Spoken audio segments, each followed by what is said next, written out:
Magandang araw kaibigan! Tuloy po kayo sa Felicidad's Channel. Sa mga kwento ng buhay at pag-ibig na hinalukay sa natatagong baul ni Felicidad. Pero bago po tayo magpatuloy, huwag niyo pong kalilimutan na i-like ang video, i-subscribe ang channel, at i-click ang notification bell para lagi kayong updated sa mga parating pa na upload.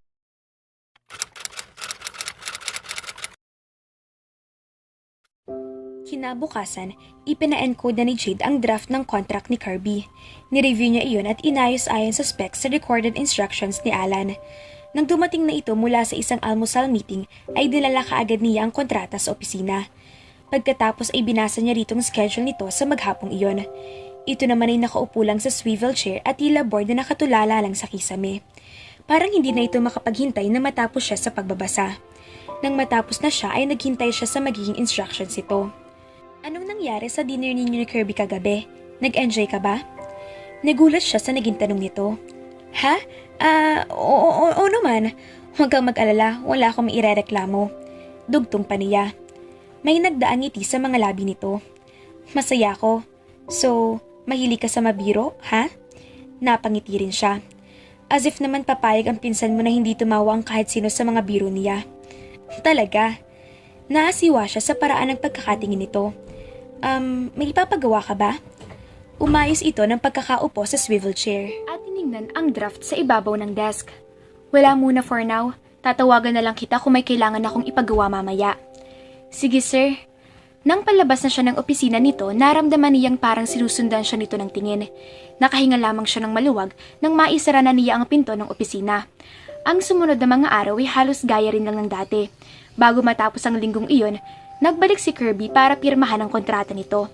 Pero na-postpone ang balak nitong muli ay imbitahan siyang lumabas dahil niyakag ito ni Alan na lumabas para mag-celebrate. Siyempre ay niyaya siya ng mga ito. Pero marami siyang idinahilan hanggang sa huli. Nahalata rin ng mga itong talagang ayaw lamang niyang sumama. Kaya lang niya ito napatigil noon sa pagtatrabaho sa mga Paskwa ay dahil humihina ang baga nito. Pero maayos naman ito dahil may maintenance ng gamot. Dahil isang linggo na lamang at Christmas party na, masyado naging abala ng linggong iyon si Jade kaya hindi na naman natuloy ang paglabas nila ni Kirby. Maging si Alan nga ay in-involve na rin ng sarili sa pag-aasikaso. Ang dami nitong ipinagagawa, ipinadadagdag at palaging inaalam ang lahat ng kanyang mga pinaplano. Sa wakas ay sumapit ng Christmas party. Dumarating pa lamang ang mga katrabaho niya ay nararamdaman na niya ang saya at excitement ng mga ito.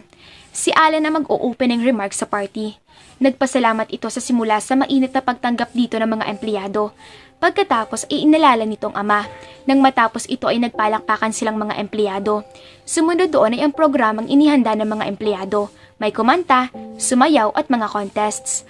Pagkatapos ang program ay ang raffle draws. Nanalo siya ng microwave oven sa raffle. Isa sa mga papremyo ay ang tsansang makasayaw si Alan. At ang nanalo ay ang isa sa matatandang empleyado ng kumpanya. Tuwang-tuwa ang matanda sa malapit na talagang magretiro na nakasayaw raw nito ang gwapong-gwapo at bata pang amo bago ito umalis ng kumpanya. Sir, maligayang Pasko. Maligayang Pasko pero magkikita pa tayo bukas, sir. May mga trabaho kasi sa opisina na hindi niya maiwan bago ang bakasyon at alam niyang bukas ay papasok din ito. Ang sabi kasi nito ay magbabakasyon ito sa pag-uwi ni Alona mula sa Paris. Pero bukas, hindi na kita maisasayaw, so pwede ba kita isayaw? Sir? Ano? Mapapahiya ba ako? Siyempre hindi. Sabay pa silang tumawa. Pagkatapos ay inilahad dito sa kanya ang kamay at nakangiting tinanggap. Hinilanan siya nito patungo sa dance floor at humalo na sila sa mga nagsasayaw roon. Naasiwa man ay hinarap na niya ito at ipinatong ang mga kamay sa mga balikat. Relax. Nakita kitang magtrabaho buong gabi at kung hindi dahil sa'yo, hindi sana magiging successful ang party na ito. Oras naman para mag-enjoy ka. Hindi lang naman ako nagpakahirap para masigurong ma-accomplish ang lahat ng kailangan i-accomplish dito. Dapat lahat sila'y isinasayaw mo. Naku naman, bibigyan ko na lang sila ng incentive. At paano naman ako, sir? Pwede bang tawagan mo naman akong Alan kahit ngayong gabi lang? Kalimutan muna natin mag-amo tayo. O kaya, isipin mong ako nga pala ang kuya ng best friend mo. Masyado naman kasing stiff. Dapat nagsasaya na tayo pero sir ka pa rin ng sir dyan. Okay, sir. Sa ngayon, tatawagin muna kitang Alan. Salamat. Sa sumunod na mga sandali ay tahimik lamang silang sumusunod sa malamyos sa musika. Nang matapos iyon ay nakapagtatakang hindi pa rin siya nito binitawan. Hindi rin naman siya gumawa ng kahit anong pagkilos dahil parang ayaw na niyang tumayo. Napaka-komportabling madikit dito. Ang pabangong gamit nito dahil naaamoy niya sa araw-araw na nagpapasok siya sa trabaho. Ngayon ay punong-puno sa kanyang dibdib. Nagdadala roon ng mainit na pakiramdam ang pamilyaridad. Para bang mayroon siyang inaasam na sa wakas ay nakamit niya kahit sandali lang. Nang tumingin siya sa dance floor ay iilang pareha na lamang ang nagsasayaw. Sa sandaling pagsasayaw nila roon ni Alan ay marami na palang umalis. Nakakalungkot, kailangan niyang bumalik sa kanyang realidad. I'm sorry pero kailangan ko nang magbigay ng instructions sa committee. Sa susunod na taon, magkakaroon ka ng sarili mong personal assistant. Naririnig mo ba ako? Kung gusto mo magrekomenda ng isang tao, ayos lang sa akin. Basta ang gusto ko, may sasambot sa trabaho mo para makaalis ka minsan. Hindi iyong sa lahat ng oras, ikaw lagi ang gumagawa ng lahat.